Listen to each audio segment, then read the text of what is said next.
fomos eleitos, né? O Glauco, o carequinho ali, e eu, para presidirmos o Condema desta gestão. Né? A gente propôs como tema a primeira gestão nossa, porque eu já estou na segunda. Conexão para a Agenda Campinas 2030, né? Que tem a ver com o etc.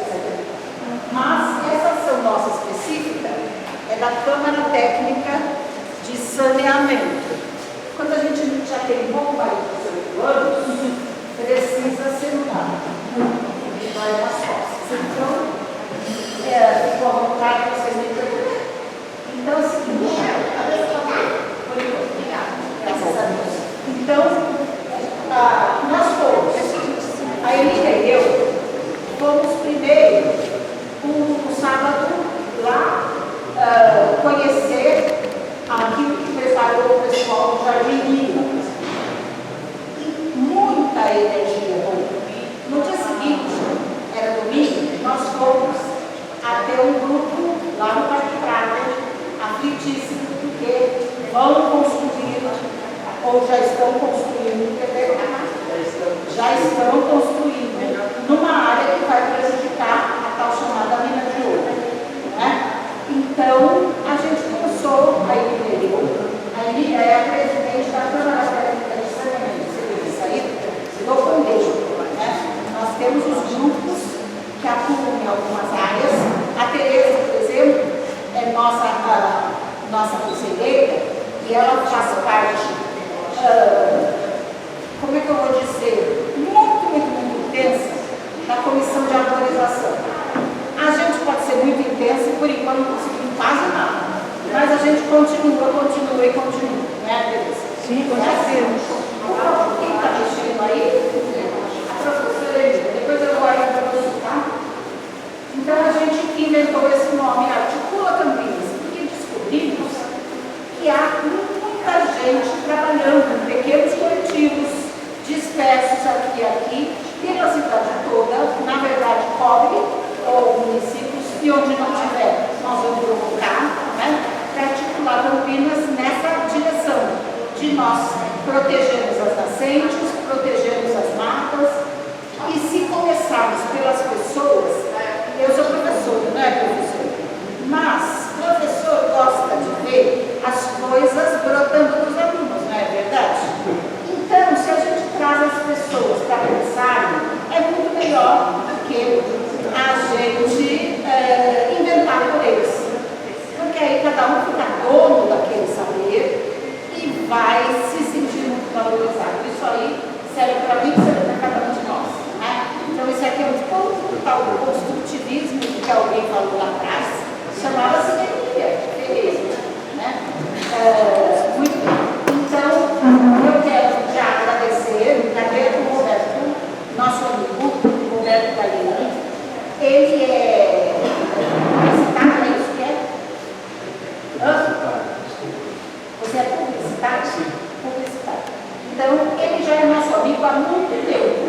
Já fez algumas ações para Guardinha contratado, mas acho que ele se apaixonou pela Guardinha, porque aí eu contei um zap para ele. Você não pode fazer ele faz em 15 minutos. Né?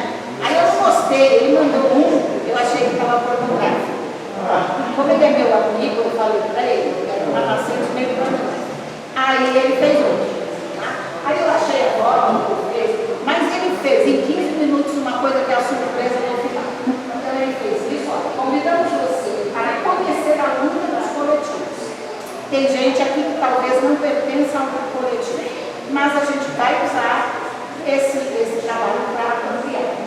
E associações ambientalistas contribuam com ideias de ações para a preservação dos recursos hídricos de Campinas. Quem fez esses dizeres, mais ou menos, foi a Helena. Eu peço desculpas a Helena, porque eu usei o dele, né? A gente vai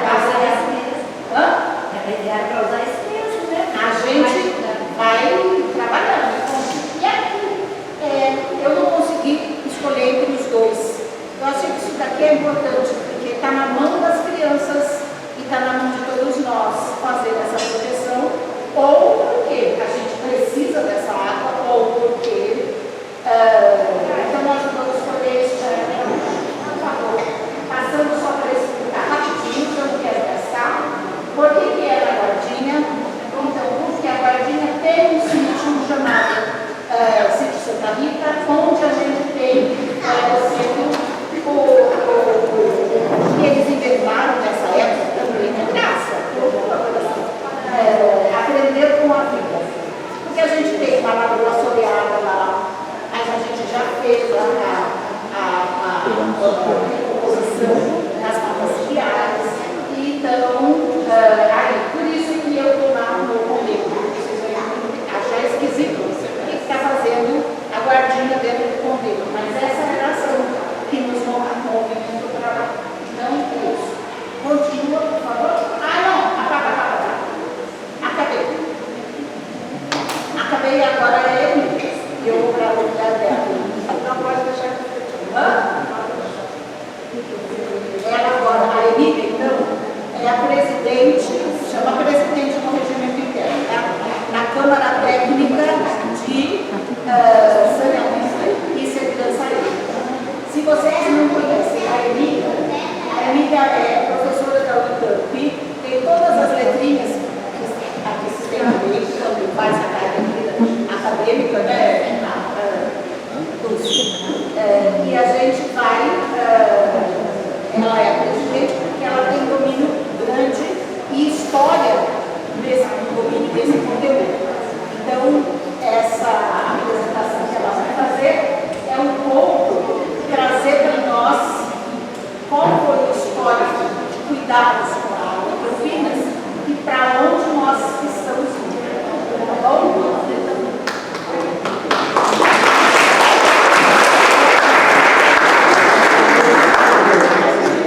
A gente queria um salão cheio, eu fiquei preocupada, porque eram mais cadeiras do que 50. Mas tá bom, para começar também. A gente vai passar.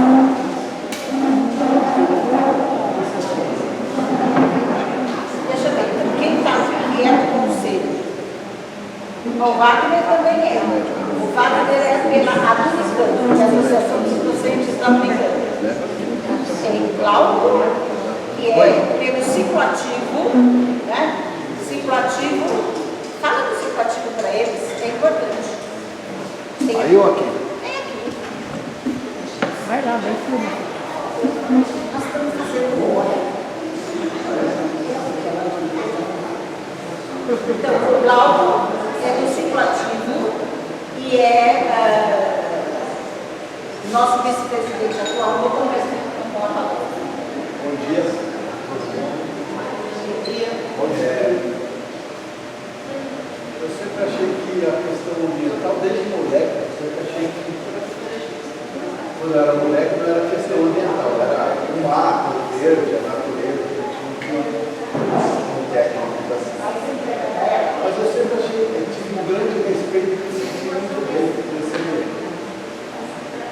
Aí passou rapidamente essa minha infância, infelizmente, e aí começou a minha vida profissional e eu tive a oportunidade de, durante 2 meses, frequentar semanalmente a região amazônica. No trabalho que eu desenvolvia, em função da dificuldade de movimentação, a gente alugava muito avião, saía para lá e para cá. E uma coisa que me chamava muito, algumas coisas me chamavam muita atenção, que era assim, às vezes a gente não conseguia levantar voo porque a queimada tirava a visão do voo. Então você ia para o aeroporto e ficava assim, não dá para ir. Só porque a queimada, isso acontecia muito quando a gente saía de Cuiabá, em Porto Velho.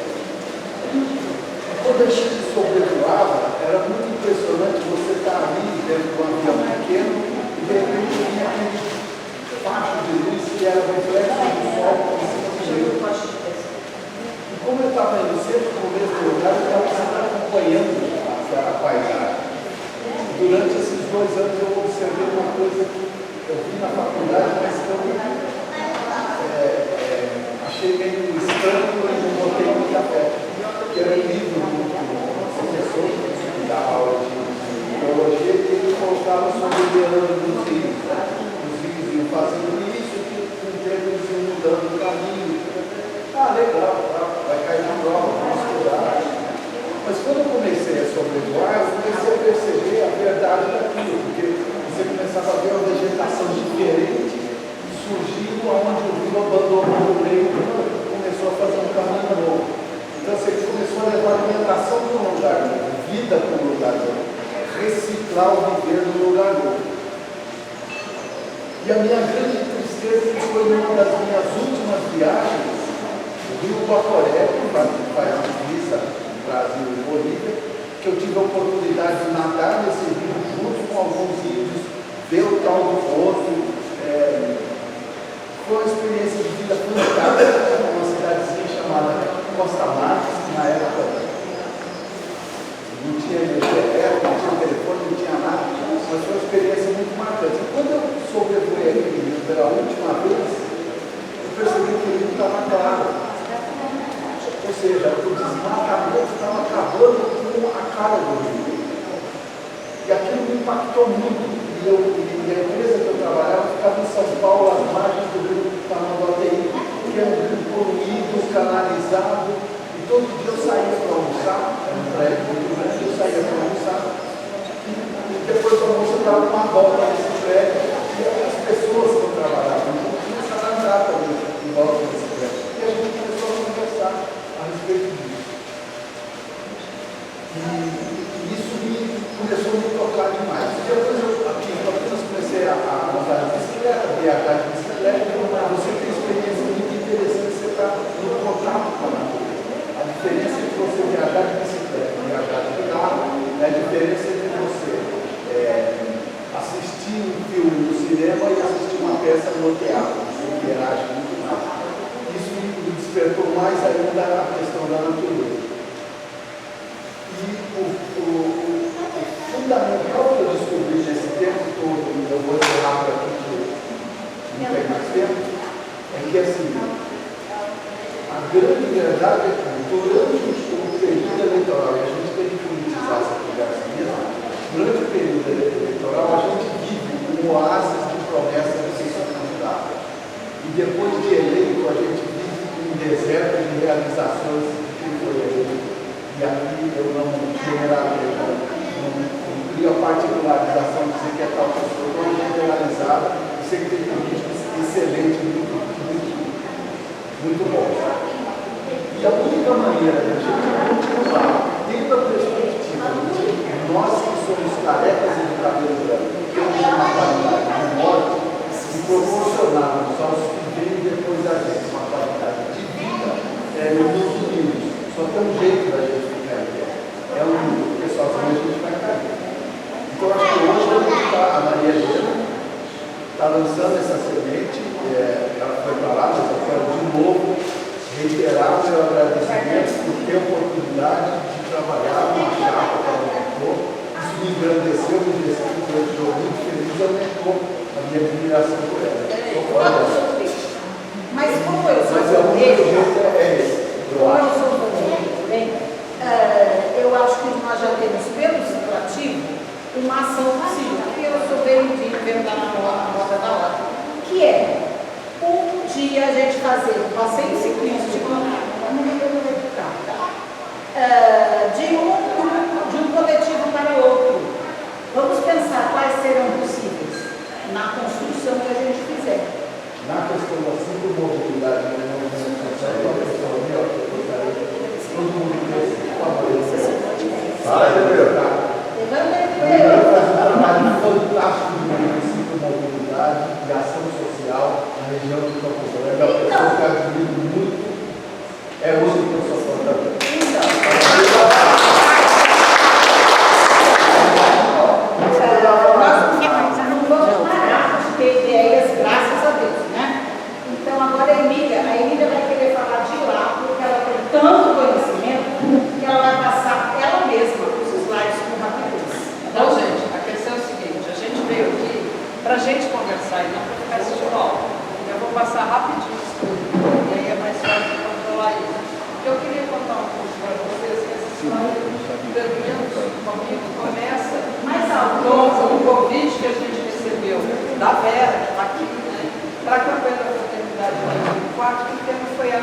da vida.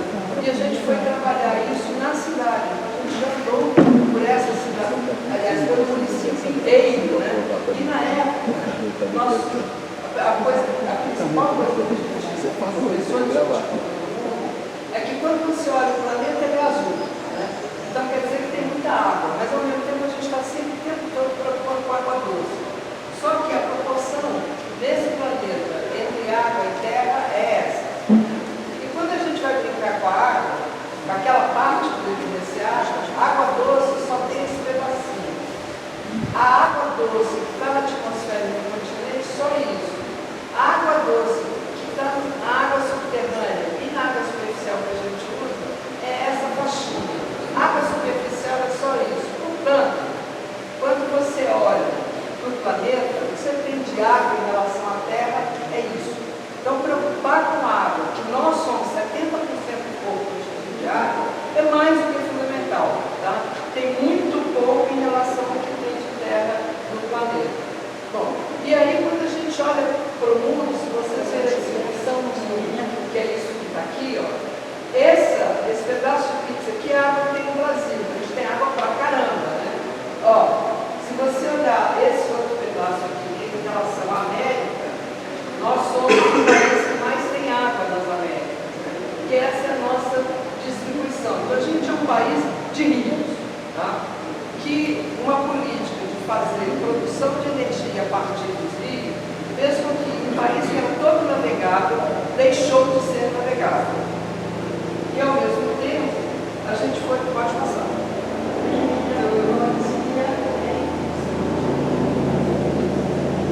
Na realidade, nós temos a água, temos que entender que ela é essencial para a vida e ela é um bem natural, renovável sim, mas ela é limitada e a ocorrência dela é aleatória. Vocês viram pelos mapas anteriores que não tem para todo lado a mesma quantidade do mesmo jeito. E normalmente a gente fica com a água esses dois meses, que vai passar e vai para o subterrâneo, que a gente chama de estoque de água, e um ciclo curto que vem com as chuvas. No ciclo curto, à medida que a gente cria a cidade, a gente cria esse outro ciclo, que a gente hoje chama de ciclo antrópico da água, que começa aqui, né, com um pouco d'água, por algum motivo que vocês não vão entender, porque eu também não entendi, eu estou falando com os engenheiros há quase mais de 40 anos, toda vez que eles pegam água de um pouco d'água, eles chamaram de uva. Tá? E aí ela passa por uma estação de tratamento de água, ela vai para um reservatório chamado água d'água, na caixa d'água de todo mundo, água potável, que isso aqui é um problema, né? Ter caixa d'água é sempre um problema, porque entre a água tratada e a água potável, se as pessoas ficam achando que vai jogar dinheiro fora para limpar a caixa d'água a cada 6 meses, essa água tratada deixa de ser potável. Então, se a caixa d'água tem uma tampa quebrada, essa água tratada deixa de ser potável. E é por conta disso que no Brasil todo mundo tem medo de tomar água da torneira. Eu não deveria, porque a gente tem água tratada, aliás, a gente tem água tratada inclusive na privada, né? Isso é uma coisa absurda no Brasil, porque toda vez que a gente discute rede dupla no Brasil para ficar mais barato, não ter água tratada, fluoretada e clorada, que flúor é uma coisa que tem que ser comprada, a gente não tem flúor no país. Os técnicos da área acham que os brasileiros não são educados o suficiente e vão começar a usar a água de forma indevida. Então isso é um custo irreal, porque é dizer que a gente não é capaz de fazer as pessoas entenderem o que é importante para a vida, o que é saudável, que é completamente a opinião idiota. Bom, depois que ela é potável, ela vai virar esgoto. A gente assume que vai para a estação. Na estação, além disso, você pode semi-tratar. Ela não precisa ficar com a mesma qualidade dessa água que vai para ela. E aí ela chama esgoto tratado e ela cai numa coisa que tecnicamente é chamada de corpo receptor. Só que corpo receptor e corpo d'água é a mesma coisa, tá?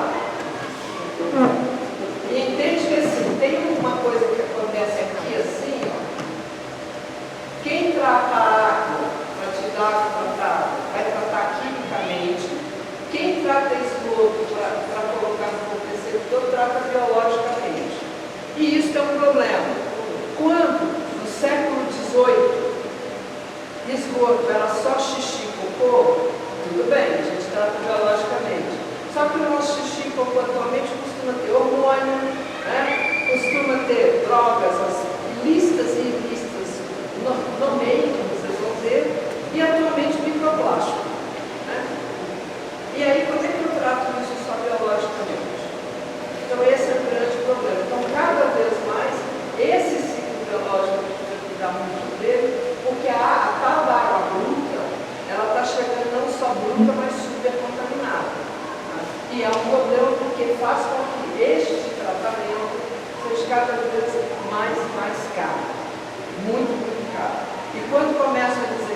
privatizar esse sistema, a gente consegue imaginar o que vai acontecer, porque a água vai começar a ficar mais cara do que viver de tomar vinho ou whisky. Bom, então, se ela de fato é essencial para manter um bem natural renovável, mas ela é um recurso que a gente acha, então como é que se lida com isso tecnicamente? Que ela é inesgotável na natureza, que a gente já provou que não é. Que é passível de ser tecnologicamente domesticado, o que acontece com o ciclotrol. Então, se é uma questão de tecnologia, a gente vai resolver tudo. E uma outra coisa absurda é dizer, quando eu sacio a sede, eu pego tudo que eu não gosto e ponho a água para carregar para longe indesejável. Isso era muito bom quando, por exemplo, no rio, digamos, no rio Anhumas, né, só tinha o centrinho de Campinas, ali perto do Corpo Tanquinho do Serafim, e de repente ia ter Paulínia. Né? Quando tinha essa distância toda, e a gente só tinha cocô e xixi orgânico, a água, à medida que descia pelo Anhumas, ela ia se limpando. Realmente tinha uma limpeza biológica, né, as bactérias todas dando conta, chegava em Paulínia limpo de novo. O problema é que a gente foi pôr um monte de coisa entre, e aí essa água não tem mais esse tempo. Tá? Então, na realidade, a gente pega o desejável de um e joga para saciar a sede do outro. Isso é um problema. E aqui, o problema mais clássico que a gente tem aqui. Alguém saiu andando de São Paulo uma vez, no engenheiro enorme, na época que a Light foi comprada e surgiu em São Paulo no século XIX, e achou um absurdo, porque o Tietê tinha um mau hábito de sair do começo das montanhas e vir para o interior. Aí ele veio e falou assim, olha que absurdo, com a queda d'água desse tamanho que é a Serra do Mar, não tem água que cai, vamos virar o Tietê? Aí ele pega o Tietê, lá no marginal Tietê, ao invés do Tietê fazer a curva do Cebolão e vir para o interior, ela cai no Pinheiro, aí ele inverteu todo o Pinheiro, pelo Rio Pinheiros, que era um rio super amiandrado, gigante, porque ele tinha 10 centímetros só de água, de volume de água. E ele ia, que nem uma serpente, né, para chegar. Ele vinha, aliás, do topo aqui da montanha, dessa região aqui, ó, onde está a Guarapiranga, ele nascia aqui e vinha rodando, até chegar no Cebolão ali, encontrar a foz dele no Tietê. Viraram tudo, fizeram o Pinheiros cair na Serra do Mar para criar a Envolve e criar a primeira hidrelétrica do estado de São Paulo, para poder abastecer, na região próxima de Cubatão. E o rio não podia ficar rodando com a água percolando para o subsolo. Então eles linearizaram o rio. Sobrou terra, instalaram terra para cá, eles doaram terra para a Judaica, doaram terra para uso e construíram, né, aquela região nobre do estado de São Paulo, da cidade de São Paulo. Tá? É assim que se constrói a área nobre de São Paulo, que é uma área que foi roubada do Rio Pinheiro, as margens do Rio Pinheiro. Quando Depois, foi isso, quando falso comércio. Quando foi isso? Isso, 1800 para 1870 para 1910, 20. Depois continuou faltando água, porque aí a cidade cresce e começa a faltar água para beber. Criam a Guarapiranga. Mas vejam, é a nascente do Tietê que vira e vai cair onde deveria ser a nascente do Pinheiro. Isso não é água suficiente para aquela cidade que está crescendo de forma descomunal. Em 1954, as indústrias, pode pegar, em 1954, as indústrias da região de São Paulo, e depois vindo a ABCD de São Paulo, vão ao governador e dizem assim, se não tiver água boa e suficiente, a gente vai embora daqui, não tem água. Então, isso já está desde a década de 50, e é por isso que logo depois se cria a CETESB para tentar melhorar a qualidade das águas e criar um tipo de fiscalização. Qual é o resultado? Criar isso aqui que a gente chama o sistema pedareiro. Então vem aqui nas nossas nascentes do Jaguari, e falar, não vai para Campinas não, gente. Isso aí é pesado. A gente tem mais água no metropolitano de São Paulo. E pega 33 metros cúbicos por segundo e leva para São Paulo para abastecer São Paulo. Tá? Então, quase 40% da água que abastece a região metropolitana de São Paulo era uma água que deveria vir para cá.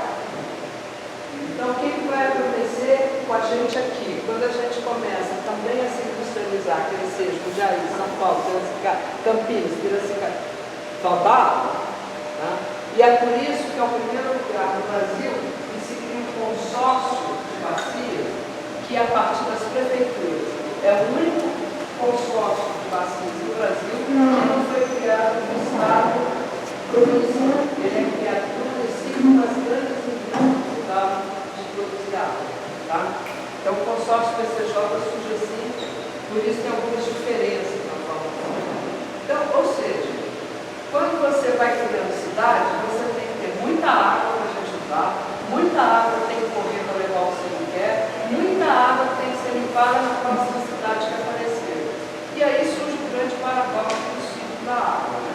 Quando ela é limpa e bem usada, a gente tem vida e bem-estar. Quando ela está suja e mal usada, a gente tem destruição e morte. Então, o mesmo recurso que é fundamental para a gente, pode nos dar vida e pode nos matar.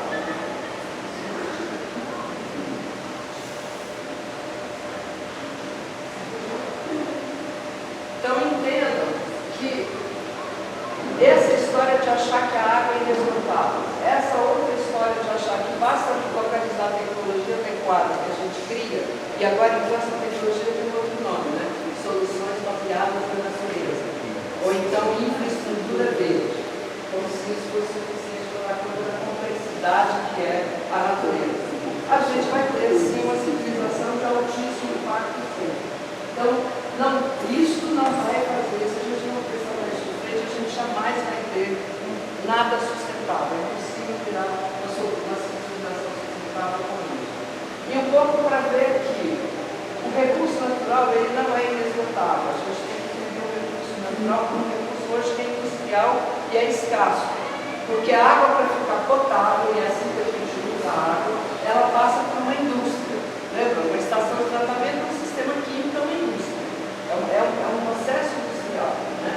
E a exploração dela é probabilística, porque pode ter, pode não ter, e você fica criando esse monte de reveste aqui para lá, porque não tem nada suficiente. O ciclo hidrológico a gente tem que entender como ciclo hidrológico, a bacia ambiental e o saneamento não pode ser básico. Não é só tratar a água e colocar dentro da caixa d'água, e não é só tratar o esgoto e jogar meio tratado biologicamente no corpo d'água. A gente tem que entender isso como saneamento ambiental, porque a gente tem que entender a componente do ambiente como um todo, como que a gente vai fazer lidando com essas complexidades.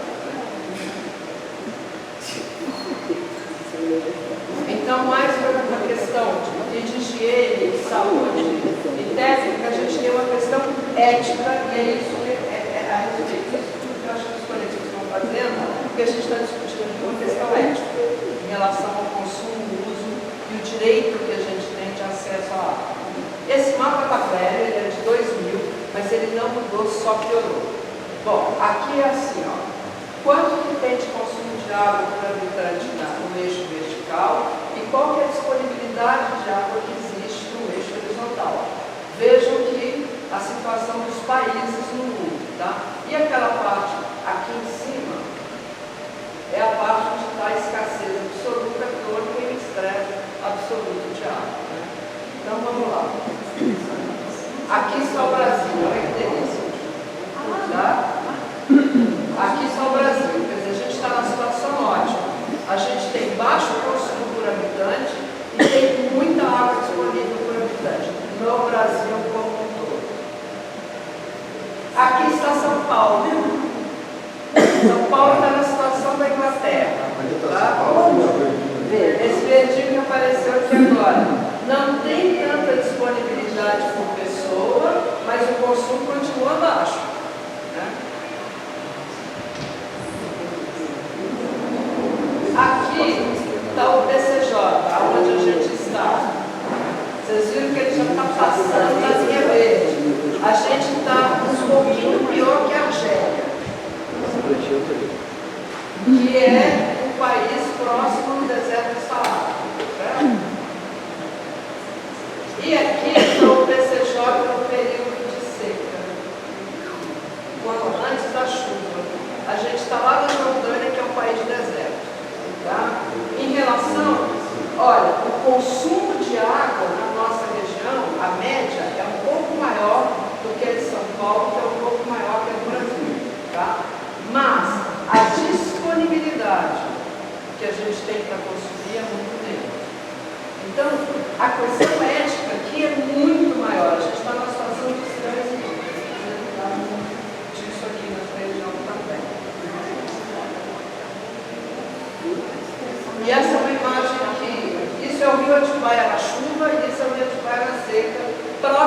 fonte de captação dessa marca. E está cada ano piorando. Só para vocês terem o contexto de onde a gente está, né? Então, esse laranja aí é onde ficamos, é a bacia do Capivari e a bacia do Piracicaba. Campinas está bem no meio disso aí.